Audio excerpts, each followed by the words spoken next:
Hello. The Texans have been super sus when asked about Joe Mixon this training camp, who will miss the first 4 games of this season at least. Why so secretive? Speaking of training camp, it's in the books. We'll take a look at Houston's cut down to 53 and what stood out to me. Plus, yesterday was one of the most important days in not just sports history, but history. And may have added to a rather one-sided rivalry involving Houston sports. I am Paul Gallant, and this is the Gallant Says podcast. A radio show host in Seattle called Paul Gallant. Paul Gallant's wondering the same things a lot of people wonder. You are definitely living in the hindsight world today, Paul. Do you feel there's been a consistent theme with the interceptions? I think every interception really has a different story. I was just kind of curious what Paul gets to see. Are you kidding me? Paul Gallant, what the hell is wrong with you?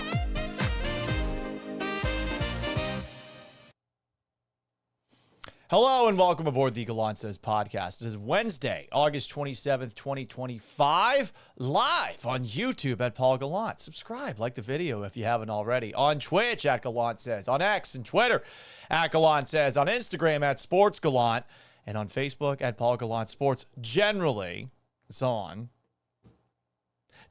Just kidding. We're trying to figure out a schedule for it. Wanted to do it at 6 a.m. this morning, had some household emergencies, and then did some TV on Fox 26. But we're sure to do it Monday through Friday, 6 a.m. Central Time. And occasionally after major Houston sporting events. It's available after the fact wherever you get your podcasts. So, Apple Podcasts, subscribe. Leave a 5-star rating, a review. Do the same thing on Spotify, please. If you want to cut me off mid-thought and watch this the proper way on YouTube, super chat me, and I'll play this. Paul, stop talking. Listen. And then I will shut up, and I will answer your comment immediately. But in the meantime, I'm going to give you some spicy takes. This went down before the Houston Texans made all of their announcements to get down to 53 players on the roster. We found out that they are not activating running back Joe Mixon, which means that he will be ineligible to play the first 4 games of this year due to an ankle injury. He's going to be moved to the reserve/non-football injury list. 4 games out. At least. Texans made a statement about it. Tomorrow at 3, they wrote on Monday, we will officially move Joe Mixon from the active/non-football injury list. Non-football injury list? To the reserve non-football injury list. A non-football injury. Players placed on the reserve/non-football injury list may begin to practice and play after the club's 4th game of the regular season. We will provide further updates at an appropriate time. Okay. Well, we've got no updates. And this is starting to drive me a little bit crazy. We have heard absolutely nothing when it comes to what Joe Mixon's dealing with right now. We don't even know how he got hurt. We have no clue. I actually put together a timeline using artificial intelligence because it's been just so damn hard to figure out what the hell's going on.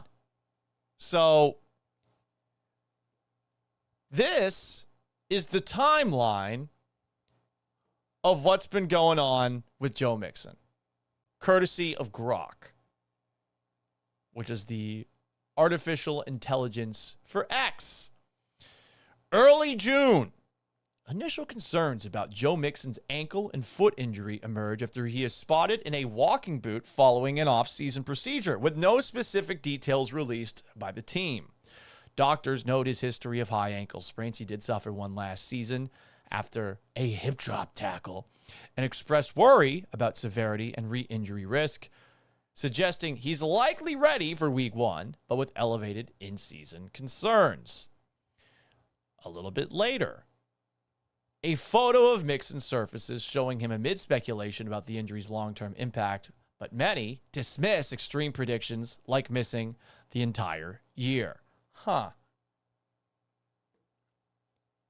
July 21st, Positive update from league sources indicates Mixon is, quote, doing great, end quote, after being sidelined in the spring with an ankle injury, suggesting progress in recovery. This came from SportsIllustrated.com. The person who fed us this information was Aaron Wilson of Channel 2. July 22nd, the Texans tell us that Joe Mixon is part of a group dealing with issues heading into training camp. The next day, he is placed on the active/non-football injury list due to said foot injury or ankle injury. So is it a foot? Is it an ankle? We don't know. Texans GM Nick Caserio was asked about that Mixon injury on the very next day. And if you're watching along on YouTube, you'll be able to see it. Here is what Caserio had to say. Joe Mixon, obviously the season's a long way away from getting back in. Just your thoughts on the team potentially heading to show. Yeah, I'd say a lot of players. I mean, it's really every player is a little bit different. So whatever their situation is, wherever they are medically, we kind of take it one day at a time. I'm not going to put any timetables on anything, so we'll deal with it. We have 90 players that are here. Some are able to practice, some aren't. At some point, they'll be able to practice. So as far as what it looks like once the regular season starts, probably a long way away from that. Well, now we're less than 2 weeks away. When the Texans get asked about a specific injury, they always default to talking about how lots of players are dealing with things and lots of players are on their own unique schedules. But that's Nick Caserio. Nick Caserio generally gives you nothing when he is in front of a podium. Okay, let's keep on going through this timeline when it comes to Joe Mixon and his injury. The first update that we got expressing a little bit of concern after Mixon was placed on this list did not come from a local Houston sports reporter. It came from Ian Rappaport, who reported Mixon is expected to miss, quote, an extended period, end quote, with a frustrating foot injury. He will be reevaluated closer to the season, with the team taking a cautious approach. This was echoed by multiple sources. The hope was that he would be ready to go for week 1, but no guarantees. DeMeco Ryans, a couple of days later, was asked about this at a press conference. Here is what DeMeco had to say when asked questions by local Houston reporters about Mixon. Notice how he deflects right away and almost seems annoyed that we'd have the gall to ask as if we're violating HIPAA. Well, what changed as far as his diagnosis is concerned?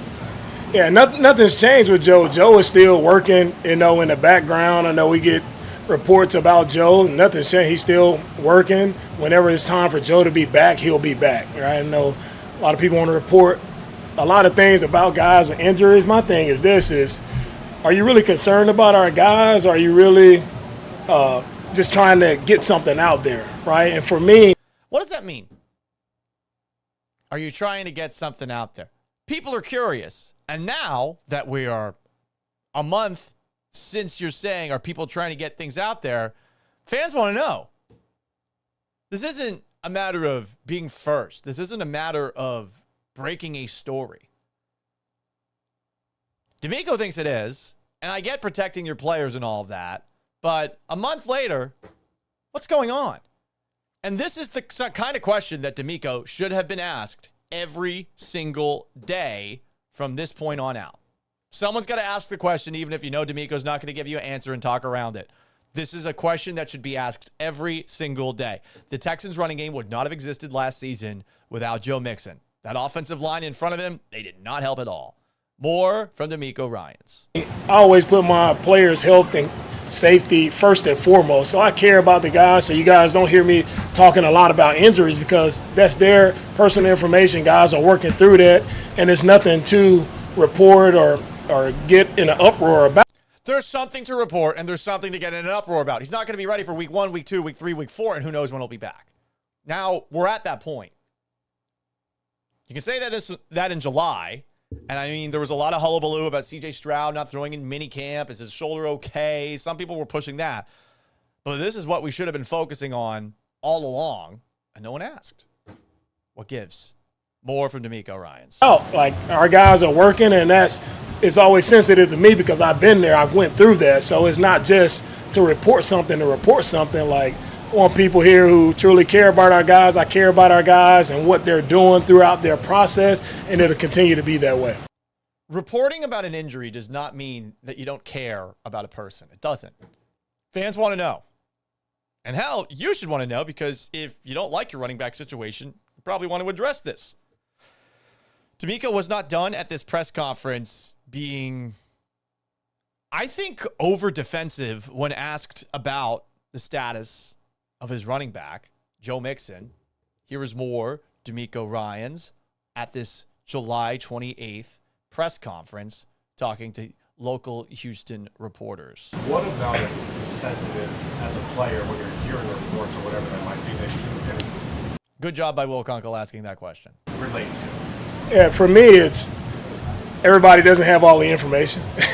We have all the information on our guys. So when you talk about injuries and all of this with the guys as a player, you're sitting there and everybody wants to report about who's not out here and what they're not doing. I would like to talk about the guys that are here and the guys who are busting their tails out here on the field in this hot climate, the humidity. Guys are working, grinding. I want to highlight these guys who are doing a great job.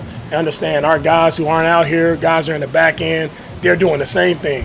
They're working just as hard as the guys who are out here, and I just always think it's unfair for everybody to always jump to be first to report something about an injury and is not taking that player into consideration. There are some people who want to be first with a report, but this is weird defensiveness from D'Amico a month ago, especially with where we are at now. Oh, you got to care about a player if you're going to ask about him. No, people want to know. I'm going to play the last part of this D'Amico answer again, because today, with D'Amico not really giving us much new, the last time he was asked about Joe Mixon, we'll get to that comment, and I'm assuming Nick Casseri is going to talk about it at some point today. Like, what are we getting out of this?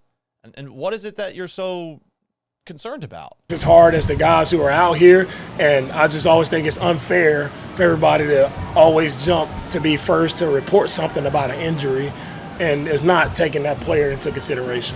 Isn't it also unfair to keep people in the dark when it comes to a key player? Because now, okay, leading up to the season, you don't want to share any information, but now we're here. Do you think Greg Williamses are hanging around every single corner with a hammer? They're going to bang him in the foot or in the ankle? Whatever the case, D'Amico handling this press conference that way certainly got local reporters off his ass when it came to asking about this. And I will give the Texans a lot of credit on this front. They are a tight ship when it comes to leaks. They did not used to be this way, but right now, they are a very tight ship. I do think that there is something to that. Take a look at the New York Jets, who have been the leakiest operation in the league for years. There's always leaks coming out about what's going bad behind the scenes. D'Amico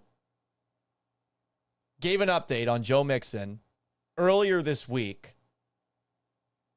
This is right before the announcement about Mixon being placed on the active/non-football injury list.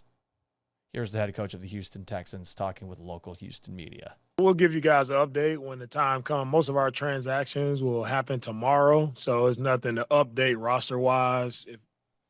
That's what everybody's looking for right now. That's not what we're looking for, D'Amico, and he's even laughing about that. We want to know what the fuck happened to Joe Mixon. That's all. We just want to know.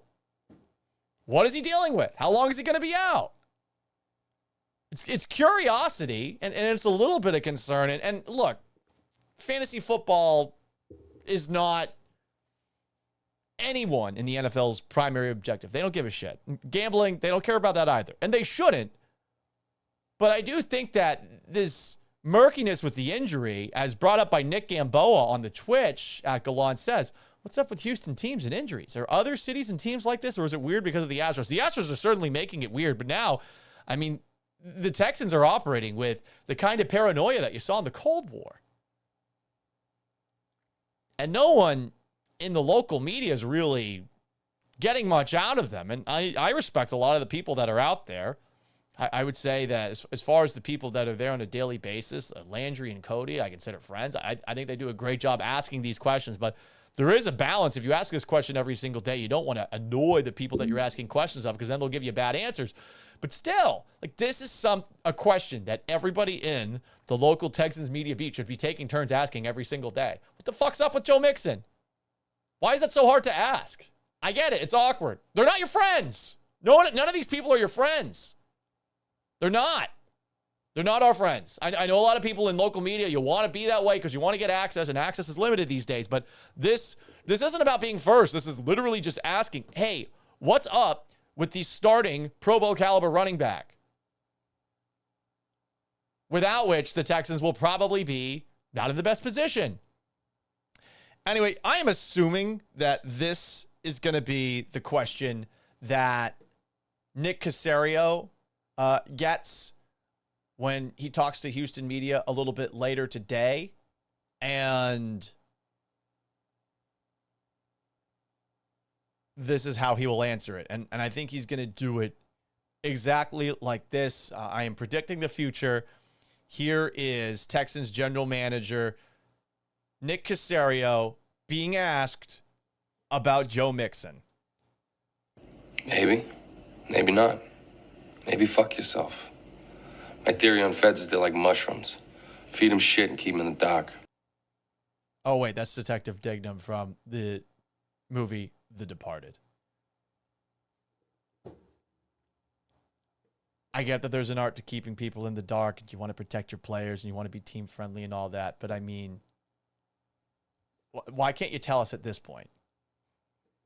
It's been 2 months. We've gotten nothing. We're going to keep going back to this timeline as far as updates.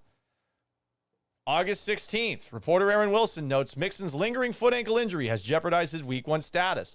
August 17th, a repost of a June 18th photo mocks online speculation about Mixon potentially being out for the year, highlighting ongoing uncertainty but downplaying the most pessimistic views. That's from Houston Stressens. Joe Mixon on June 18th, yet internet doctors are speculating, saying he may be out for the year. Okay, well, at this point, we don't know. We don't know if he's going to be out for just 4 weeks or out for the year. August 26th, insiders and analysts reiterate the setback's impact, with one suspecting a complication leading to missing more than 4 weeks. James Palmer, my guy, highlights the lack of information and implications for the team's offense. Injury experts, blah, blah, blah, blah, blah, blah. He's out for the first 4 games. I just want to know what the fuck happened and how long he's actually going to be out. If we don't hear what's going to be out and we don't hear the specifics of the injury, can we at least hear what happened? Is this a baseball kind of injury? I don't think it's that unfair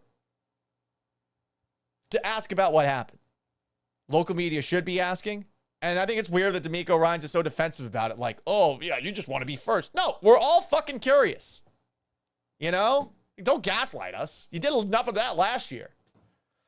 Anyway, the Houston Texans made their roster cut down to 53 yesterday. What was noteworthy along the way? I'm just going to go through it. I got the list right here of everyone that they cut. Going through it. Damon Arnett. Damon Arnett's the former first-round pick who hasn't exactly been that smart off the field. He wasn't going to make it. He looked like shit out there. Solomon Byrd. Sounded like he was doing some good things out there at defensive end, but that is at least a name that some people thought was doing pretty well out there. Jawar Jordan, the running back out of Louisville, he had a burst, but he's kind of small. I liked what I saw from Cornell Powell in the last preseason game. Other guys who were cut, Trent Brown, never practiced. The Texans, I think, were just taking a flyer on him to see if he had anything left in the tank like he had with the New England Patriots, some scheme knowledge as well. Miles Bryant, that's a little bit surprising, especially when it comes to, hey, the nickel position. and Jalen Petrie, his health last year. Jacob Johnson, the fullback, out. It's a fullback, though. Arthur Mollett, another corner, also out. So, no real surprises. This roster is a lot deeper than it's been in years past. The surprises were more about the reserve, physically unable to perform list. I thought we might see C.J. Gardner-Johnson on this list. We did not. Instead, Danico Autry, Kurt Hinish on the defensive line. Tank Dell, not a surprise there. Jimmy Ward, meanwhile, placed on the commissioner exempt / reserve / physically unable to perform lists. Texans letting the NFL take that one out of their hands. And, of course, Joe Mixon, who we talked about, is on the reserve non-football injury list, and he will miss the first 4 games of the year. Take a look at the 53-man roster. What's the most interesting thing here? Well, 5 running backs. Do you trust any of them? Nick Chubb, who did not play in the last preseason game, who did seem to be shaking off some of the rest as the training camp and preseason went on, but I'm not sure it's going to be the same Nick Chubb. Early on in training camp, you heard DeMeco Ryans say of Nick Chubb, hey, I don't know if he's going to be the old Nick Chubb. And then a little bit later, he's saying he's looking like the old Nick Chubb. Is that wishful thinking? Or is that actually what we're going to see? Dameon Pierce played in the last preseason game. I think that's actually good for him. I thought he showed a burst. I like Dameon Pierce a lot. Woody Marks is the rookie out of USC. He's, I think, a good pass protector and can catch the football. I wonder if he'll play early on or if he'll be a scratch on game day. He and Daria Gunbowale seem to have similar roles, with Gunbowale being a little bit better on the special teams side of things. And then British Brooks, another good special teamer, who I think will actually play in a lot of games, but perhaps more as a special teamer. They kept 7 wide receivers and just 2 tight ends. It's just Dalton Schultz and Cade Stover, which does make you wonder about what kind of offense they will be running. Seems like they would be in a lot of 11 personnel, which means 3 wide receivers, 1 tight end, 1 running back out there. If you have 7 wide receivers on the roster, Nico Collins, Christian Kirk, Jaden Higgins, Jalen Knoll, Xavier Hutchinson. No surprises there. Xavier Hutchinson is probably the Texans' 3rd wide receiver. Also, Braxton Berrios made the roster. He does have a punt return ability, kick return ability, as did Justin Watson, who has a little bit of those things. Offensive line side of things, moving on from Trent Brown, interesting. Cam Robinson stays smart. Don't get rid of Cam Robinson, especially when you got a rookie playing left tackle in Ariante Ursary. A lot of reasons to be excited about Ursary, but hey, you want to have some solid depth. You don't want to find yourself playing, oh, Jesus, let's put some guy off the fucking street in at tackle, And we've heard from Nick Caserio in the past, you want to have 4 to 5 tackles. So Blake Fisher made the roster after a not-so-great camp, but he did get better as camp went on, along with Titus Howard, Ursary, and Cam Robinson. We will see if this offensive line is actually going to be good this coming season. Defensively, no real surprises other than C.J. Gardner-Johnson healthy. Who would have thought? So there you go. That is an assorted array of thoughts on the Houston Texans and their roster cut down. One last thing before we get out of here, and we're going to try to do this at 6 a.m. going forward, leading into John and Lance, but some complications this morning. We'll get to some of your comments in a moment, Instagram and on Twitch and on YouTube and everywhere else. I don't know if you saw it, but we found love last night. I guess yesterday afternoon. Travis Kelce proposed to Taylor Swift. Do you believe in love again? I know a lot of people believe in love again. I thought the caption kind of sucked. Your English teacher and your gym coach are getting together. Like, what? What are you talking about? You're a billionaire and a multimillionaire. Spare me with that. This idea that's like, well, yeah, we're just like you. No, you're not. You're not, but hey, good for both of you. You found love. Sometimes it takes a little bit of time to find love. Sometimes you got to date someone who sucks, like Kayla Nicole, who won't stop talking about you after you've broken up. And sometimes you date people who, you write songs about after you break up with them. There's some funny jokes out there. I've enjoyed them. But more than anything, I can't get over how weirdly obsessed women, specifically white women my age, are with someone that they don't know and whether or not they're in a relationship and getting married. This aired on CBS News. I don't know if this was behind the scenes or actually on TV, but here is a CBS reporter discovering Taylor Swift is engaged a couple of minutes before going on live TV.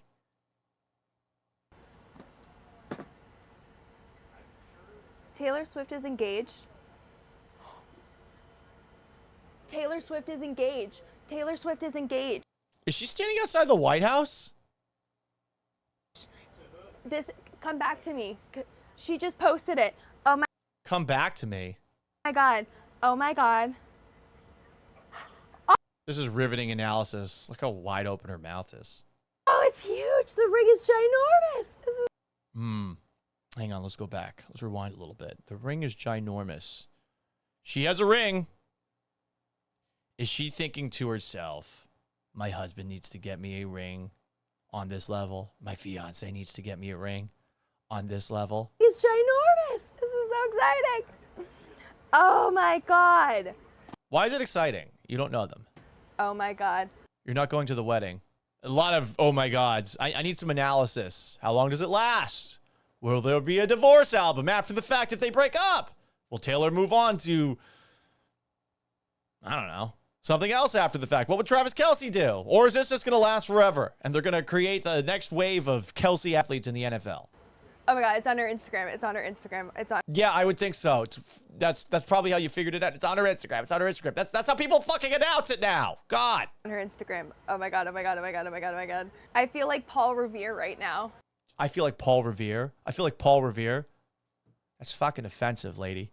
That's fucking offensive. Paul Revere rode through Massachusetts, warning the people of Massachusetts about the invading British. Paul Revere, are you riding a horse? 30 miles?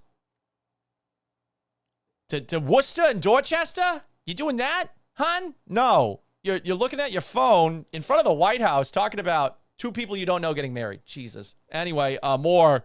Do we want to keep going here? This is a very exciting moment for me in my professional career because I get to announce that Taylor Swift and Travis Kelce are engaged. As you're talking to Joe Lang, This right here. This is why Stephen Colbert got canceled. It's like they got to dedicate the money, the resources to CBS News 24/7 to this. Being out in front of the White House, reporting on two celebrities getting married. Lovely producer Gabby Ake texted me and said, Taylor Swift's engaged, and you can see it right there on I can't see it. You have a screen guard. her social media. She put it up in that post that they got engaged with the caption, your English teacher and your gym teacher are getting married, with a little dynamite sign there. So Can you explain that? Explain that. Very exciting here that we get to break that and tell you about that. All right. Is it very exciting? It's exciting for you. What does this fucker think? It's like, what? What was this? Can we just move on? Can we get back to covering the news? Let's talk about dead children in Ukraine or in Gaza. Right, Swifties for life. I have a feeling, though, based on his prior statements, the president will not be having a Taylor Swift wedding in the ballroom.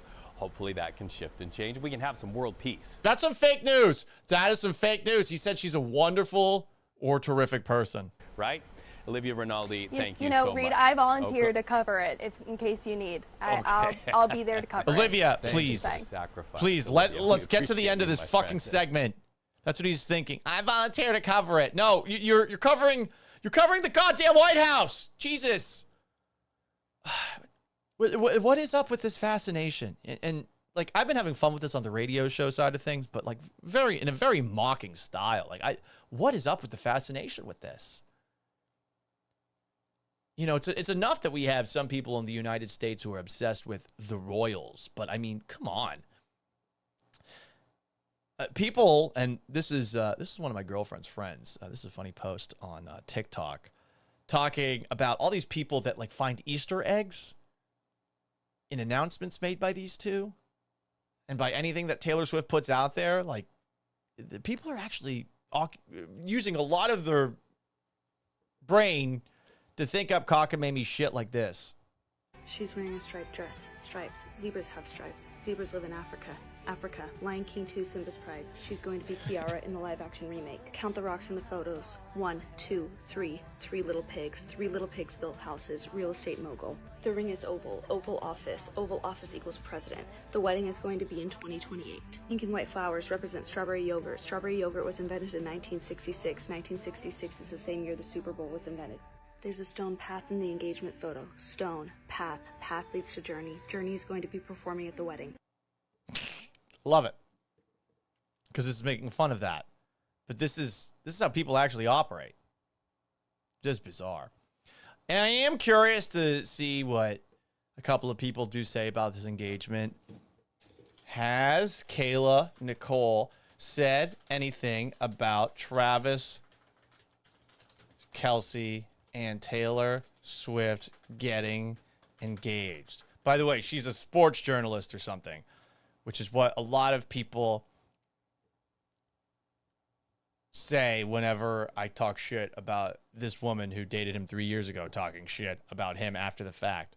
Of course she did. Of course she did. Oh my God.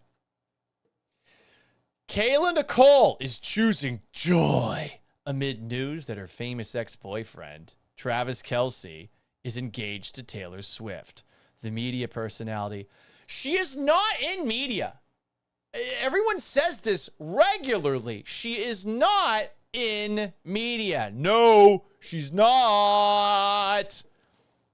Like, she doesn't do anything. She did like a guest spot on I Am Athlete like 6 fucking months ago. The media personality took to her Instagram stories Tuesday to reshare a video of actress Tracy Ellis sharing a powerful reminder on experiencing joy. Tracy Ellis from Blackish said in the clip, "I work at it. I think joy is different from happiness. I feel like happiness is something you can get at a 7-Eleven, and joy is something you earn and work for and takes practice. So she's choosing joy. I feel like joy has legs. I feel like joy has feet. I feel like joy has roots. Jesus Christ. Smoke less weed, babe." Nicole reflected on her own journey with joy, writing, "Read about this concept years ago in a book called Choose Joy Because Happiness Isn't Enough. I aspire so good." The influencer's inspirational reflection came hours after Kelce and Swift, both 35, announced that they are taking their relationship to the next level. Oh my God. Do the people that have to write this do drugs? I feel like you would have to after the fact. Do we want to watch this message? No, we don't. Hugh Dab asks, "Is Steak Girl going to be invited? Are you going to be your plus one?" Not really a Taylor Swift fan. Not to say that she dislikes her. She likes her, but she's catchy. We both find her catchy. But you're going to watch this shit like regularly and do these over analysis of some fucking post that she makes. Their gym teacher and your English teacher got married. Except for the English teacher's a billionaire who's teaching as a hobby or some bullshit. And the gym coach is very overqualified. Should be the football coach at the very least as well. By the way, I am very much looking forward to this added layer of the Texans and Chiefs rivalry. CJ Gardner-Johnson, newest Houston Texan, who you might remember from Super Bowl, the Eagles crushing victory over the Kansas City Chiefs. You might remember him from this. He posted this on his Instagram after the Super Bowl was done, because this guy is a notorious shit talker. In case you have never seen it or you can't see it, CD Deuce posted on Instagram, "Should have stayed with that thick shit," referring to Kayla Nicole. Kayla Nicole does have a donk. We'll give her that. Strong, powerful, independent woman, but definitely not a media personality or a journalist, as some have tried to portray her to be. We also saw CJ Gardner-Johnson wearing this after the Super Bowl. "Swifties can licks my balls." Now he's a Houston Texan. CJ Gardner-Johnson, Travis Kelce, December 7th. Could that be the next Pearl Harbor? Texans taking the Chiefs down. Sunday Night Football. We shall see. everybody. This is CJ Gardner-Johnson talking about Travis Kelce not choosing Kayla Nicole, his ex from 3 years ago. Please don't get me wrong. I got mad respect for him. Like, great, one of the best tight ends that ever played the game. And no disrespect. But when it comes to them black queens, boy, you don't play with them. My boy, you don't play with them. You just don't play with them. Well, what does that mean? You don't play with them? I mean, he did. He dated her for a couple of years. It didn't work out. I don't get the impression that he was leading her on. I don't know. Maybe she feels differently. But you don't play with them. You don't play with them. What about the white queens who are obsessed with Taylor Swift and are over analyzing her every fucking lyric? I won't play with them either. You know? I would rather play with Kayla Nicole and talk shit about her for clout so that Swifties give me clout than play with a Swiftie. Just saying.